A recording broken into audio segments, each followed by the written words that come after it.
Hola a todos, mi nombre es Delia y hoy os quería hablar sobre un tema muy importante.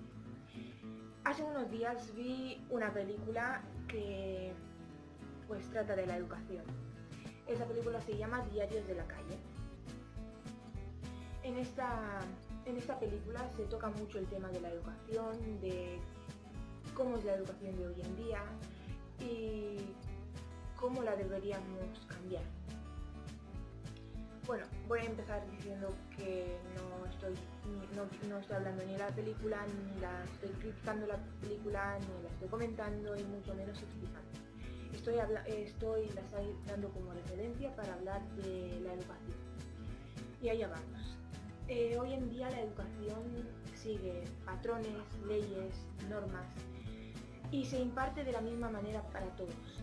Pero ¿acaso nos hemos parado a pensar si todos somos iguales o si todas las clases tienen la misma historia? Cuando digo clases me refiero a clases de alumnos en general. Tengo que decir que mi experiencia como profesora es nula, pero tengo otra experiencia que considero también muy valiosa, que es ser estudiante. Llevo prácticamente toda la vida siendo estudiante, así que creo que sé bastante bien cómo me gustaría que fuese la educación. Voy a empezar diciendo que hace bastante tiempo una profesora llegó a clase y nos enseñó un quiz y nos preguntó: ¿qué es esto? ¿Qué estáis viendo? Y todos contestamos, o casi todos contestamos lo mismo: un clic. Un clic. Una cosa que sujeta P.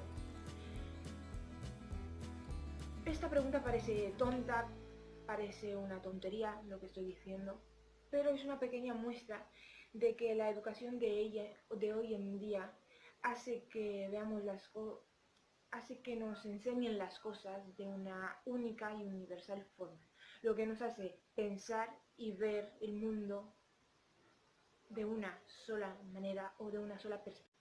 Como ya he mencionado, llevo prácticamente toda la vida siendo estudiante y parte de esa vida de estudiante he odiado todo lo que significa escuela, clases, estudiar, aprender, porque he tenido la mala suerte de encontrar profesores que seguían los patrones.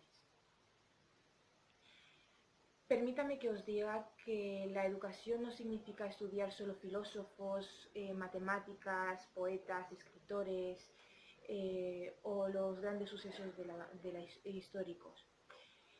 Bueno, en parte sí, pero más que eso, la educación significa motivar. Hacer que un alumno sea curioso, busque, se informe y no se conforme con la explicación general que se da en clase, de una clase que está limitada por el tiempo, es ir más allá. Y la pregunta que hago es: ¿de verdad pensáis que mediante exámenes, deberes y este ritual monótono vamos a aprender a querer estudiar? A mí me da que no.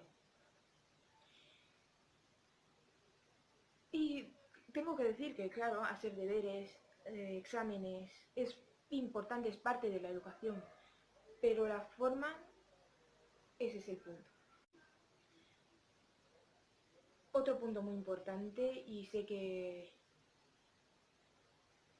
se ve reflejado en la película que he mencionado un poco antes, es que hoy en día, si los alumnos parecen que no están interesados o los consideramos tontos, los separamos de la manada.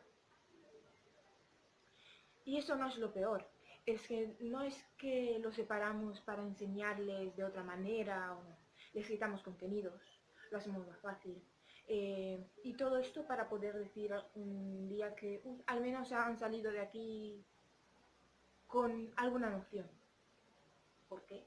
Porque no los apartamos y los hacemos ver que la educación es bonita, estudiar es bonito, la satisfacción que da estudiar, en vez de quitarles cosas y pensar que son tontos.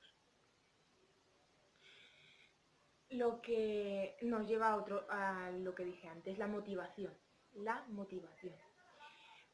me hace mucha gracia porque hoy en día sigo oyendo a personas diciendo, hoy en día la educación es mucho más fácil, o sea, os lo ponen todo en bandeja. Y lo comparan que antes, en el siglo pasado, a ellos los pegaban en el colegio y que tenían que hacer no sé cuántas cosas y bla, bla, bla. Gracias a Dios que no nos siguen pegando. Eso faltaba ya. Pero en cuanto a los estudios, ¿acaso los estudiantes, nosotros, os hemos pedido que nos citaseis información? No, yo no lo creo. Nosotros hemos pedido una educación no arcaizante, no que nos facilitéis la vida ni los contenidos. Nosotros hemos pedido que se cambien las formas anticuadas de dar las clases. Hemos pedido que hagan que nos guste estudiar. Porque si los profesores ponen ese pequeño granito de arena, el resto ya está hecho. Porque un estudiante motivado es un estudiante interesado. Y es muy importante eso. Otra pregunta que siempre me he hecho yo desde muy pequeña es ¿por qué alguien elige ser profesor o profesora? Y siempre me ha gustado pensar que estas personas que se dedican a la enseñanza han decidido este modo de vida, porque más que una carrera o un oficio es un modo de vida, para aportar algo a las generaciones futuras. Pero a medida que he ido creciendo y he ido madurando, me he dado cuenta de que no es así. Puede que una parte sí que se dedique a eso por ese motivo, otros porque era lo que había y nada más. Ese no era lo que había, lo pagamos nosotros, porque una persona que no está a gusto con su trabajo se ve reflejado en su salud. Eh, Espero que dentro de un poco, y con esto creo que he dejado bastante claro que la educación tiene que ser motivadora, porque la educación, y repito, tiene que ser motivadora, porque un alumno motivado es un alumno interesado. Y de momento seguimos con las mismas formas arcaicas de enseñanza, pero espero que dentro de muy poco la enseñanza cambie, pero para bien. Y así los que están por venir y los que vendrán descubran lo bonito y el gusto que da estudiar.